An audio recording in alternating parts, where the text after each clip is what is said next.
Bonjour tout le monde, comment allez-vous? J'espère que vous allez bien. Moi, je vais super bien. Ici Noélie Panda, je suis auteure, conférencière et formatrice. Sur cette chaîne, on parle de ta santé mentale, de ta guérison intérieure et de ta spiritualité. Parce que je suis persuadée que c'est l'ensemble de ces trois choses qui peuvent t'aider à être une personne équilibrée, que ce soit dans ton quotidien et dans ta vie spirituelle. Alors, si tu viens d'arriver sur cette chaîne, installe-toi confortablement, tu es au bon endroit. On se retrouve aujourd'hui pour une nouvelle vidéo. Vous savez quoi les amis? Il y a quelques jours, j'ai fait un post sur ma page Facebook dans lequel je disais ceci. Je n'aime pas les réunions de femmes à l'église. Je vous assure, ça fait un tollé. Mais un tollé pas possible. Donc, entre ceux qui se retrouvaient dans mon post et ceux qui étaient contre, mais je vous assure que dans les commentaires, c'était vraiment la débandade. Et puis moi, j'étais là, je regardais, parce que bon, avant de pouvoir faire ce post, j'ai réfléchi. C'était quelque chose que je nourrissais, sur laquelle je méditais depuis, et je cherchais les bons mots. Vous savez, il y a des sujets qui sont sensibles. Avant de pouvoir les balancer, il faut prendre d'abord le temps de trouver les bons mots. Et là, j'étais prête. J'étais prête parce que je savais que là, je lançais une bombe. Et puis, j'étais prête pour la suite. Les gens sont agités. Ça m'a traité de, comment ça s'appelle, de féministe, de femme insoumise, que je vais finir tisa. Bref, chacun y allait de son commentaire. Mais en vrai de vrai, quelle était vraiment l'idée centrale de mon post? L'idée centrale de mon post, c'est un constat que j'ai fait ces dernières années. Vous savez, moi, je suis une personne, je me suis convertie très tôt. Pour ceux qui sont là depuis un moment, vous le savez.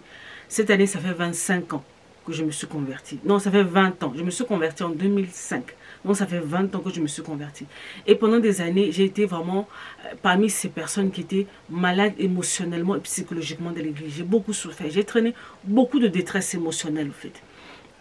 Et Dieu m'a fait grâce de pouvoir sortir de là. Avec le temps, je me mets maintenant à écouter d'autres personnes, que ce soit femmes ou hommes. Et ça va faire bientôt 10 ans. Donc, quand je viens parler de ce genre de sujet, je sais de quoi je suis en train de parler, en fait.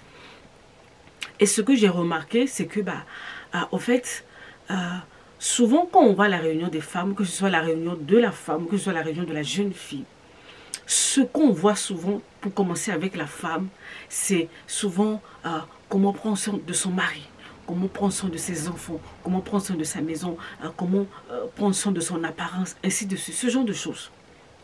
Que ça, que ça, que ça. Et moi, je dis, moi personnellement, moi Noélie Panda personnellement, je ne me retrouvais pas dans ça. Pourquoi? Parce que ce qu'on disait était vraiment déconnecté de ma réalité, à moi en fait. Et c'est quelque chose qu'on doit... en fait, je ne suis pas en train de dire quelque chose de contraire. J'ai dit que ce qu'on dit là-bas ne correspond pas à ma réalité. Parce que moi, j'avais d'autres défis. J'étais une femme brisée. J'étais une femme cassée. Je ne savais pas qui j'étais. Je ne savais pas là où j'allais dans la vie.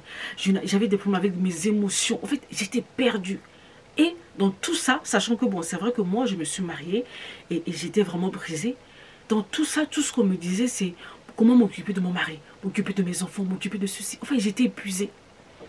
On ne m'apprenait pas, en fait, à prendre soin de ma santé mentale. Alors que pour qu'une femme soit efficace pour pouvoir porter son mari, ses enfants, sa maison, tout ce que vous voulez, il faut qu'elle soit bien avec elle-même. Alors que non, tout le temps, on nous demande au fait de porter les autres, de faire les choses pour les autres.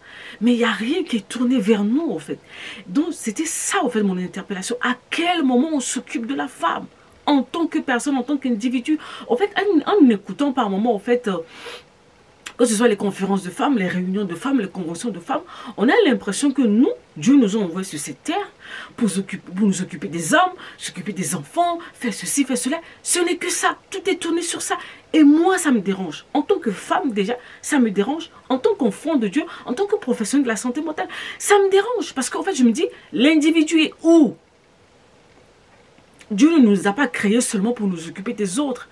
Il nous a ramenés sur cette terre, au fait, avec une vision, avec des aspirations, avec des rêves, avec un certain nombre de choses, au fait, qu'on est censé faire.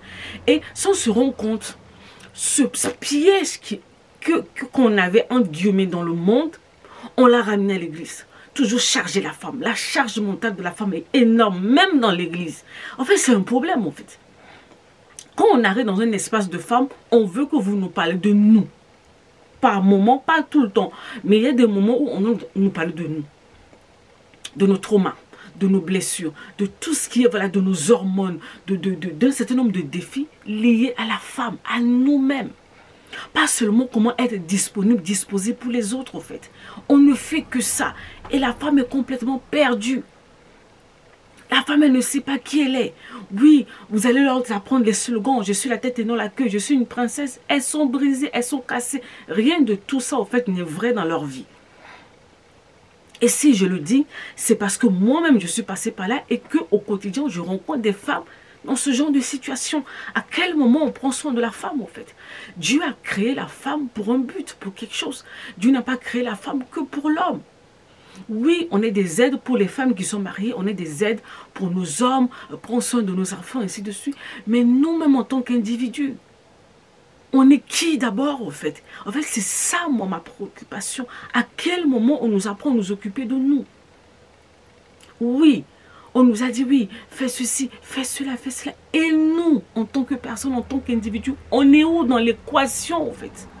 On est où? À quel moment on parle de nos défis, de nos problèmes et on trouve des solutions?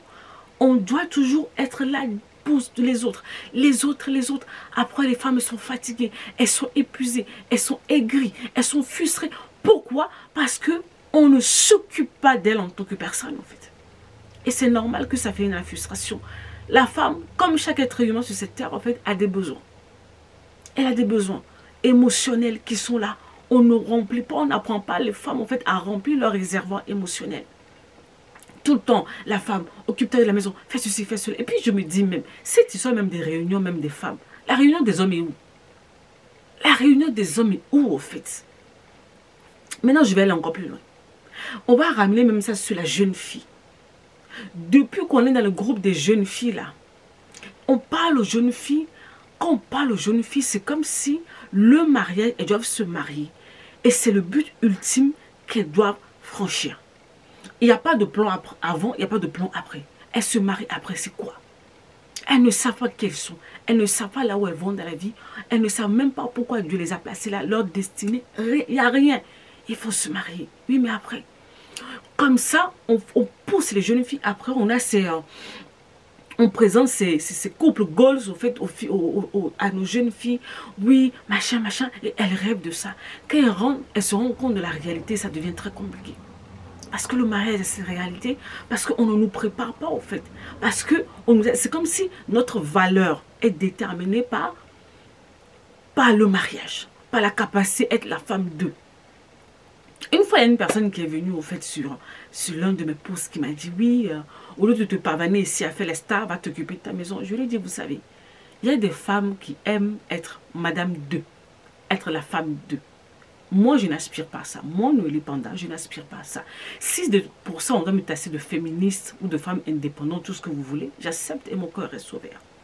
J'ai toujours dit à mon mari le sait, j'ai dit, moi, mon rêve à moi, c'est de travailler, c'est d'être une femme d'impact, de telle sorte que quand mon mari va sortir, quand on va voir mon époux, que les gens se disent, mais c'est le mari de Noélie. C'est ça, moi. Mon rêve, en fait. Je ne veux pas forcément être, oui, c'est la femme d'eux, c'est la femme d'eux. C'est bien, mais après, je veux exister en tant que personne, en tant qu'individu. Le jour où je vais quitter sur cette terre, je veux que mon nom reste, au fait. Je ne veux pas qu'on me dise seulement que non, elle était la femme d'eux, qu'elle a fait ceci, machin, machin. En fait, il y a des femmes qui aspirent à ça, d'autres non. Non, avant de pouvoir nous projeter dans le mariage, de faire ceci, de faire cela, et si vous nous apprenez, au fait, à nous aimer, à nous découvrir, nos rêves, nos aspirations, ce qu'on veut faire, à voyager, à oser, à entreprendre, à faire un certain nombre de trucs. Si vous nous apprenez en fait à avoir confiance en nous, à savoir ce qu'on veut dans la vie, ça ne veut pas dire que vous faites des futures femmes insoumises. Non, vous faites juste une génération de femmes qui savent ce qu'elles veulent. Quand une femme sait ce qu'elle veut, elle sait automatiquement ce qu'elle ne veut pas. Mais non, tout ce que vous nous mettez dans la tête pendant des années, c'est mariez-vous. Le but ultime. Après, on se marie, mais après, c'est pas le plan. Et voilà, comme ça, on arrive. Certains d'entre nous, on est arrivé dans le couple. Mais c'était la guerre, c'était le feu, parce qu'on n'a pas été préparé. Parce qu'on n'a pas été préparé et Dieu nous a fait la grâce. On a tenu, on a tenu, on a tenu. Et maintenant, on parle on nous traite de féministes. Moi, j'accepte et mon cœur reste ouvert. Donc, quand on fait les réunions pour les filles, les jeunes filles, s'il vous plaît, parlez-nous d'autre chose à part le mariage. La société évolue. Vous savez, chère maman de l'église, la société évolue. La société évolue. Les défis de la jeune femme de cette saison, de cette génération, n'est pas les défis de votre génération, en fait. On veut autre chose. Quand vous nous rassemblez dans les réunions, parlez-nous d'autre chose que le fait que de vous marier et d'apprendre à être soumise, d'apprendre à être ceci. Pas que ce n'est pas important, mais on veut plus. On aspire à plus.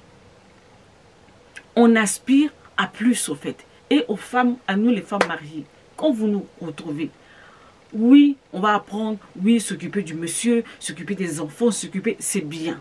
Mais il y a des moments, on veut juste des espaces safe pour nous. C'est pour ça, au fait, que moi, à un moment donné, ça m'a fatigué. J'ai commencé à mettre, au fait, sur pied les espaces, comment ça s'appelle, inspirant, choisir la vie. Parce qu'en fait, on a besoin de parler sans jugement, sans quoi que ce soit, apprendre, au fait, à revenir à nous-mêmes en tant que femmes, en tant qu'individus, en fait. Et si pour ça, on va me traiter de féministe, ok, d'accord. Mais moi, quand j'ai lu ma Bible de Genèse à Apocalypse, j'ai vu que la femme, quand Dieu l'a créée, en fait, ce n'est pas que pour l'homme, en fait. La femme, elle existe en elle-même. Vous savez, souvent vous parlez beaucoup. Dans le ministère de Jésus,